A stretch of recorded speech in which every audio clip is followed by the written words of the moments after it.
देश में अब तक हमने 11 करोड़ से ज़्यादा टेस्ट किए हैं। ये अगर आप एग्जैक्ट नंबर देखें तो 11 करोड़ 17 लाख से ज़्यादा टेस्ट हो चुके हैं और ये 2000 से अधिक लैब्स के माध्यम से हुए हैं।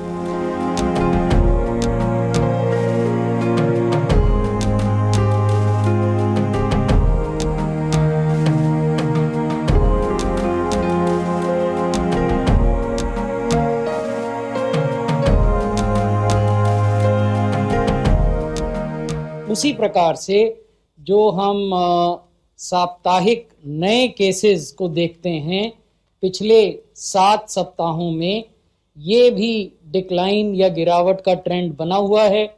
16 सितंबर से 22 सितंबर तक औसतन प्रतिदिन 90,000 से ज़्यादा कोविड के नए मामले देश में सामने आते थे। अगर हम पिछला सप्ताह देखें 28 अक्टूबर से 3 नवंबर, तो ये 45,800 नए मामले प्रतिदिन आते हैं।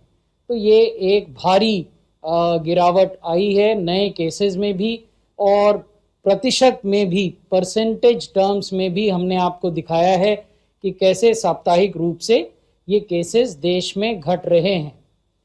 और क्योंकि ये केसेस घट रहे हैं, इसलिए 3 नवंबर को आप देखेंगे कि इनकी संख्या घटकर 5,41,405 हो गई।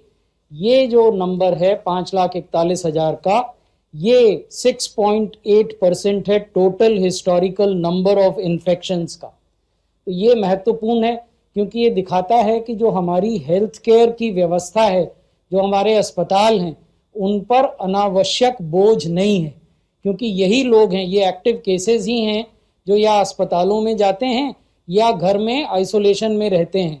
तो जो घर के आइसोलेशन में भी हैं उनका भी मेडिकल मॉनिटरिंग होता है, चाहे वो साप्ताहिक या दैनिक विजिट्स के रूप में हो। और अगर ये अस्पताल में भर्ती होते हैं तो डॉक्टर्स, नर्सेज, पैरामेडिक्स, उन सबको इनके ट्रीटमेंट में संलग्न रहना पड़ता है।